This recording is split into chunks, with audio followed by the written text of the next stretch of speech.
Et salut les passionnés, j'espère que vous allez bien. Je tousse toujours un peu, mais ça va quand même vachement bien. Donc j'espère que vous aussi, et j'espère aussi surtout que vous avez passé de très bonnes fêtes de Noël, et de bonnes fêtes de fin d'année, parce que moi je tourne la vidéo avant le jour de l'an, mais dimanche, quand la vidéo sortira, nous serons en 2023. Donc justement, ça sera l'occasion de revenir sur mes coups de cœur de l'année 2022, et de vous préparer enfin cette vidéo Mangatech que j'ai très envie de tourner depuis un petit moment, donc la vidéo début 2023 sur la Mangatech, donc depuis en plus mon déménagement et tout, il y a tellement de séries qui ont bougé dans tous les sens, j'ai même pas tout fini de ranger techniquement, donc je vais pouvoir terminer tout ça et ensuite tourner et mettre ça en boîte, et j'espère pouvoir sortir ça fin janvier ou peut-être début février. Bref, voilà un petit peu le planning de ce que j'ai prévu, et là du coup on est là pour voir un petit peu ce que j'ai pu avoir, et on va commencer avec une pièce un petit peu originale, qui est ceci. Donc en fait c'est quelqu'un qui, alors on m'a expliqué ça, qui est en Normandie et se balade un peu en convention, il ne vend qu'en direct de ce que j'ai compris, ou dans quelques boutiques très précises. Je pourrais essayer de vous retrouver le nom de la personne si vous voulez, mais en fait qui récupère des pellicules de films, de séries, des pellicules originales du coup, et ensuite les découpe à certains endroits où ça peut rendre le mieux, et là en l'occurrence c'est un dessin animé que j'aime excessivement, de Tim Burton, après on peut tomber un peu dans les débats, mais il n'y a pas que Tim Burton sur ce film là, mais L'étranger Monsieur Jack, dans tous les cas j'adore ce dessin animé, et en fait vous avez une scène, et là j'ai aucune idée si ça va rendre bien pour vous, j'essaye de mettre la main, on va voir un petit peu, et en fait c'est une scène où là en l'occurrence il est dans le monde de Noël, donc certainement soit au moment où il est en train de chanter, il y a de grandes chances, c'est une grosse partie de le moment où il est dans Noël, et j'en ai eu une deuxième, et en fait celle-ci avait été achetée avant, de ce qu'on m'a dit, de Goldorak. Voilà, donc de la série animée celle-ci. Celle-ci c'est un peu plus amusant parce que si vous regardez les deux premiers, et la dernière vous verrez qu'il y a un changement, donc là il y a vraiment un changement de frame, on le voit, il y a le vaisseau qui est en train de plonger certainement, donc de Goldorak, donc des pièces qui sont vachement originales, qui sont officielles sans être officielles en fait finalement, vu que ce sont des pellicules originales, encore une fois, c'est des vrais trucs découpés, mais pour autant il n'y a rien de certifié ou autre chose, c'est juste que c'est des pellicules originales, et c'est madame qui en a une de Harry Potter, qui a été super contente. On parlait de Goldorak, et voici un petit vinyle avec du coup une phase A, Légende d'Arctarius, et une phase B, Goldorak et l'enfant. Donc ça va continuer ma petite collection de Goldorak. J'ai le premier, et j'ai aussi un vinyle beaucoup plus récent qui a été réimprimé il y a 3-4 ans seulement, donc beaucoup plus récent. Et celui-ci, il est de 79 apparemment. 79 quand même, je voyais ça un peu plus tardivement en France. Mais finalement ça arrivait assez vite par rapport au Japon, ce qui est étonnant parce que quand on sait que Mazinger lui a pas du tout fonctionné, bon, et que c'est Goldorak qui a fonctionné, c'est étonnant que ce soit arrivé aussi rapidement, mais bon, j'ai envie de dire tant mieux. Dans les petites pièces un peu originales, ça m'a permis de découvrir un nouveau créateur de figurines. Il va falloir que j'aille voir s'il y a que ce type de personnage là qui existe ou d'autres, mais des petites figurines vachement sympas, là, en l'occurrence du coup de Sonic, j'espère qu'il va focus, oui il focus, et de Super Sonic, donc un Sonic Pixel et un Super Sonic, donc je suis très rétro aussi, j'aime beaucoup Sonic, et ça me fait marrer parce qu'en fait je me dis que quand j'étais petit, je comprenais déjà que ceci était un gros plagiat, enfin en tout cas pour moi Sonic il est arrivé carrément après Dragon Ball, j'ai jamais été vérifié, mais j'en suis à peu près persuadé, et en plus de mémoire, vraiment de mémoire, il faut qu'il ait les 7 émeraudes pour se transformer en Super Saiyan, enfin Super Saiyan du coup en Super Sonic, Super Saiyan, les 7 bouts de cristal, les 7 émeraudes du chaos. Enfin, bref, j'ai toujours trouvé ça très drôle, mais ça m'a jamais empêché d'aimer Sonic pour autant. Peut-être que c'est ça d'ailleurs qui m'a amené sur Sonic à la base. Puis après, j'ai joué aux jeux vidéo et tout, et puis on s'amuse bien, peut-être moins sur les récents, mais j'ai toujours autant à rallumer ma petite Master System pour jouer à du Sonic. Ça fait vachement plaisir, et du coup, ces petites figurines sont très lourdes, on dirait de la résine, et pourtant elles sont pas très chères. Enfin, j'avais été voir après, parce que moi j'aime bien me renseigner un peu plus sur les petites choses quand ça me plaît bien, et je vais peut-être aller voir pour les suivantes ou d'autres, ou s'il y a d'autres collections autres que les personnages Sonic. On parle de Dragon Ball, on parle de cette boule de cristal, ça tombe bien. Les voici avec Pilaf. Voilà, Pilaf, incroyable. Donc ça c'est un truc en plus que je crois on m'avait posé la question sur une petite liste ou quelque chose. Ça en faisait partie parce que il y a une collection de figurines qui est sortie cette année en France je crois, et il y a plein de figurines qui m'intéressent chez eux. Il y a Pilaf, il y a les deux acolytes, il y a le roi Piccolo, donc vraiment avant la séparation Dieu et Piccolo. Il y a Goku, d'avant, et une autre figurine, hop là, que je vais vous sortir là parce qu'on me l'a offerte, celle-ci, hop là, un Tao Pai Pai incroyable. Il est superbe avec le petit Kiryu derrière, bam. celui-ci, et je pense que si un jour je devais avoir une figurine de Tao Pai Pai en plus à m'acheter, parce que celle-ci déjà est incroyable avec le truc comme ça, on met Goku en face qui se prend le coup, ça serait génial. Sauvé par la Dragon Ball 4 étoiles pour rappel. Mais quand il est sur le tronc, genre le mec il coupe un tronc, il le lance, c'était incroyable à l'époque, alors qu'aujourd'hui bah, il vole et tout, donc on s'en fiche, mais en vrai c'était incroyable, il y avait personne qui volait à ce moment-là, donc c'était fou, et Tao Pai Pai il m'avait beaucoup marqué, beaucoup moins avec cette histoire de cyborg qui arrive après, et à chaque fois qu'il faisait un personnage un peu cyborg après, ça marquait beaucoup moins les esprits. Tao Pai Pai cyborg, Freezer cyborg, à chaque fois qu'il faisait un truc comme ça, alors que par contre l'arc cyborg complet, c'était cool, mais on sentait qu'il voulait y aller hein, dans les cyborgs, hein. Il a fini par y aller, il l'a fait, hop il est content, C16 à C72, non ce qui est pas vrai du tout, mais jusqu'à Cell du coup, et c'était un très bon arc d'ailleurs, je trouve, et ouais le Tao Pai Pai je le trouve incroyable, superbe celui-là, bam avec Pilaf, vraiment c'est deux belles figurines. Et il va falloir que j'aille me chercher les autres, je pense. Continuons les figurines manga, et celle-ci, elle est hors concurrence, je trouve qu'elle est vraiment incroyable. Un manga qui, je trouve, est sous-coté dans le sens où personne n'en parle, c'est catastrophique. Et pourtant, regardez-moi les dingueries qu'on peut avoir avec. Bam! Kemono Incident, s'il vous plaît, est-ce qu'elle est pas monstrueuse cette figurine?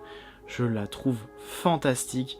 Il y a tout, il y a le socle qui est présent avec les éclats, il y a un petit personnage supplémentaire, il y a le personnage principal qui est en train de voler, il y a le petit pendentif qui est bien détaillé, vous pouvez lui enlever la tête si vous voulez enlever le pendentif je crois, il y a de la résine, enfin de la résine, c'est pas de la résine du coup, mais il y a des effets plastiques qui sont bien réalisés, qui sont tout autour de la figurine, qui donnent de la prestance et de l'ampleur à la figurine avec ce recul, avec l'effet des graviers qui s'envolent.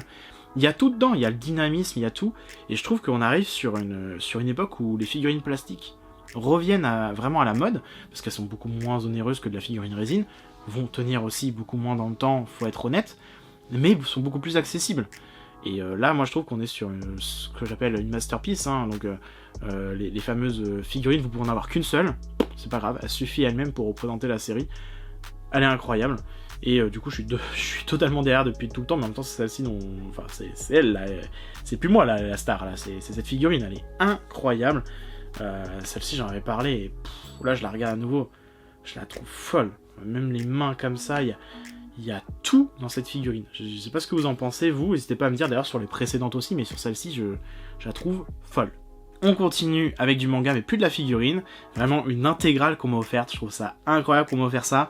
Parce qu'il y a tout, donc là je sais que les gens ils connaissent mes goûts, ça y est c'est bon. J'ai le tome 6, 5 et 4 dans la main, je vais pas vous sortir les autres, il y a du tome 1 à 9, c'est chez Kana, c'est du Urasawa. Si vous me connaissez un peu, vous savez que j'adore cet auteur, vraiment. Et pourtant je n'ai pas lu une de ses plus grosses œuvres encore, hein, mais à culpa, hein, voilà. Mais j'ai plus aucune excuse maintenant, il s'agit de Monster. Voilà, donc ils sont là maintenant, donc les 9 volumes qui permettent de faire une... Si je peux, un jour, je les mets à plat et j'en fais un cadre. Et comme ça me permet d'avoir les 9 tomes comme ça. Impossible d'aller les chercher facilement pour aller les lire, certes, mais ça serait super beau. Et je suis trop content de les avoir, vraiment, je vais me réserver un moment, je pense, une semaine où je vais rien lire d'autre. Voire 2, je sais pas combien de temps ça prend à lire, vraiment, et puis en plus, faut le digérer, le Urasawa, des fois, on sort d'un tome, on est... faut prendre le temps de... Voilà, faut prendre le recul, hein, 20, je me souviens que j'avais un moment de... Ok, respire, ça va bien se passer. Mais ouais, Monster, j'ai trop hâte de le lire. Il y a tellement de bons retours sur cette série, il y a tellement de bons retours sur les œuvres d'Urasawa en général. Je sais pas si vous l'avez lu, je sais pas si vous avez un avis dessus, et n'hésitez pas à le donner votre avis, sans spoil s'il vous plaît, et on en reparlera de toute façon prochainement, c'est certain. Continuons les mangas avec un coffret 4K, Akira que voilà, je le voulais en plus, je voulais le voir tout simplement parce que je n'ai jamais vu et j'aimerais le regarder en 4K en plus, une belle découverte je pense. J'ai découvert en même temps et je ne le savais même pas que, parce que moi je l'ai demandé comme ça en plus, j'ai fait tiens j'aimerais bien découvrir, enfin je l'ai demandé, j'en ai parlé en tout cas et puis du coup bah on note les idées à un moment donné. Et en fait c'est une édition limitée, je ne le savais pas, donc tant mieux, il y a 2999 exemplaires. Je trouve que c'est un petit tirage, et ça m'étonne en fait que du coup il y en ait encore, moi c'est 2576 du coup, Voilà, c'est juste là, hein, c'est écrit ici. Mais je pensais pas qu'il ferait un tirage limité, surtout pour du Akira. Pour moi, c'était forcément quelque chose qui allait se vendre bien et tout. Parce que quand on fait un tirage limité aussi, des fois, dans le manga, c'est surtout parce qu'il n'y aurait pas assez de ventes. Donc on fait un limité pour faire plus de ventes, etc. Mais c'est pas grave, écoutez, moi je suis content, donc n'hésitez pas, hein, maintenant si vous le saviez pas que c'était limité, bah n'hésitez pas. Et ouais, Akira en 4K, je pense que ça doit être une vraie découverte audiovisuelle, comme on dit. Je vais me faire plaisir, je le regarderai tranquillement avec son et lumière, parce que je peux me faire plaisir, j'ai une jolie télé. Et voilà. On reste cette fois dans l'ancien, vu qu'Akira n'est pas tout récent. On va parler Game & Watch, si vous connaissez, des vieilles consoles Nintendo qui... oui, du Mario, du Game & Watch, beaucoup de choses. Et là, on part sur du Zelda, mais du très récent, vu que c'est sorti il y a 2 ans, je crois, il me semble. Donc la Game & Watch Zelda, que je n'avais pas encore, je m'étais acheté la Mario, et je l'avais acheté au prix fort. Et je me souviens que je voulais attendre, parce qu'en fait, la Mario a vite baissé en prix, et je me suis dit que la Zelda, ça allait faire pareil, et c'est effectivement le cas, elle a baissé, donc je me suis dit que j'allais attendre de me l'acheter, et finalement, je l'ai jamais fait. Et finalement, on a fini par me l'offrir, donc très sympa. Ça c'est le genre de console, je l'avais fait avec Mario pendant quelques mois, jusqu'à ce que j'ai fini de me refaire un peu tous les niveaux, etc. Je la prenais au boulot, et je me faisais ça sur le temps du midi, ou pendant une pause, je me faisais plaisir, et je vais avancer tranquillement les 3 jeux, parce qu'il y a le premier, le second, et Link's Awakening. Après que en anglais, mais bon, ça va, pour moi personnellement ça devrait aller, j'ai pas trop de difficultés sur l'anglais, surtout sur des vieux jeux comme ça où il n'y a pas trop de difficultés, il n'y a pas trop de scénarios, de textes, etc. Mais ouais, ça me fait plaisir, je sais pas si vous aimez Zelda, mais moi je suis un grand fan de Zelda et j'aimerais un jour vraiment vous proposer des vidéos sur du jeu vidéo et principalement du Nintendo et encore plus du Zelda et du Pokémon. On reste sur Zelda avec un coffret collector que je voulais depuis très longtemps et que je n'ai jamais pris le temps de me récupérer, à savoir le collector de Skyward Sword sur Wii. Alors, sachant que je me suis acheté il y a pas longtemps sur Switch quand il était sorti, je l'ai défoncé, et en fait je l'avais emprunté à un ami qui l'avait à l'époque, et je l'ai fait comme ça. Je l'ai fait comme ça et j'ai jamais acheté le jeu. Donc là je l'ai, il est complet, donc le jeu, la Wiimote, etc. La protection et tout. Il y a même encore les scotch d'origine, donc ça c'est très cool, il est en super bêta franchement, donc il va aller directement dans ma vitrine là-bas. Si vous voulez une vidéo sur ma collection Zelda, il n'y a pas de problème. Si vous êtes plein à la demander, il n'y a aucun souci, je la ferai avec très grand plaisir pour être honnête. Mais je sais aussi qu'on n'est pas là pour ça sur la chaîne. Mais bon, on est là aussi pour la passion, donc on sait jamais. Encore du Zelda, je vais vous lâcher après parce que c'est le dernier objet Zelda, mais un des prodiges, Revali. Donc une figurine, on y retourne. Donc ça vient de First 4 Figurines, je sais pas si vous connaissez, ils ont sorti celle-ci. Donc là c'est la version socle lumineux en plus, donc vachement content. J'ai la Zelda en lumineux, en pas lumineux j'ai la Link et la Majora's Mask. Et ça c'est les figurines bas de gamme. Bas de gamme, je vais vraiment entre guillemets parce que je les trouve superbes en fait, hein. Bas de gamme, elles sont à 100 € environ, donc du bas de gamme plus quand même. Moi j'aime bien le principe que les arcs, il y a du fil. C'est pareil pour la Link. La Link que j'aimerais bien vendre au profit d'une éclairée aussi. J'ai du mal à m'en séparer parce que c'était un cadeau avec voilà, une raison particulière, donc j'ai un peu de mal à m'en séparer, mais un jour je pense que j'y arriverai quand même. Et je sais qu'il y en a une chez First 4 Figurines qui est incroyable, je sais pas si vous connaissez, c'est Wind Waker. C'est un socle immense qui est comme ça, je crois elle valait 500 € à l'époque, aujourd'hui elle est introuvable, parce que c'était une série limitée, etc. Mais elle est folle, je l'ai vue une fois en vrai. Incroyable, avec la toile pour le bateau et tout. Un bijou. Les versions éclairées, versions non éclairées en plus, naturellement. Donc voilà, une petite Revali qui fait vachement plaisir. Magnifique, donc je me suis fait très clairement gâter, hein, parce que du Zelda, une intégrale Monster, un petit 4K, des figurines en veux-tu en voilà, avec des très belles figurines. Globalement, en plus, quand on m'offre quelque chose dans mon univers, je sais à peu près les prix, donc je sais que j'ai été clairement gâté par ma famille, par madame aussi, naturellement, par mes amis aussi, hein, on se fait des cadeaux entre nous, on essaye toujours de s'en faire, et c'est très cool, ça fait vraiment Noël à fond, on se fait toujours plein de paquets, donc ça fait plaisir, et voilà, et en plus il paraît que j'ai pas vu tout le monde. C'est catastrophique. Parce que déjà là je trouve que je suis gâté de fou. Et en plus je vous montre pas tout. C'est à dire que j'ai un peu sélectionné pour vous montrer vraiment ce qui concerne, on va dire, à peu près la chaîne et vraiment mes passions à fond. Mais j'ai eu plein de petites figurines Pokémon, des petits pèses, des petites micro-figurines de collection Pokémon et tout que j'avance un peu tranquillement dans mon coin. Voilà, j'en ai eu de tous les côtés, j'ai même eu des vinyles, mais qui n'ont rien à voir avec le manga ou autre chose, mais voilà, de Daniel Balavoine, voilà, si vous voulez savoir, j'aime beaucoup Balavoine. Je suis vieux. Je suis clairement vieux.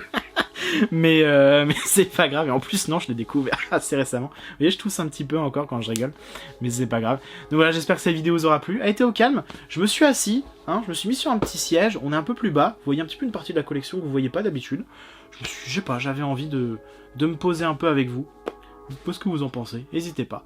Et puis n'hésitez pas à vous partager aussi vos cadeaux, hein, et puis de toute façon on se revoit très vite. Je pense que la prochaine vidéo, ce sera quand même les achats manga pour éviter de briser trop cette thématique un peu que j'avais fait en début de mois. Et la vidéo d'après, je pense que du coup ce sera mes coups de cœur de l'année 2022, et peut-être un bout de rattrapage de l'année 2021, parce que je l'ai fait en 2020, je l'ai pas fait en 2021, je sais même pas pourquoi.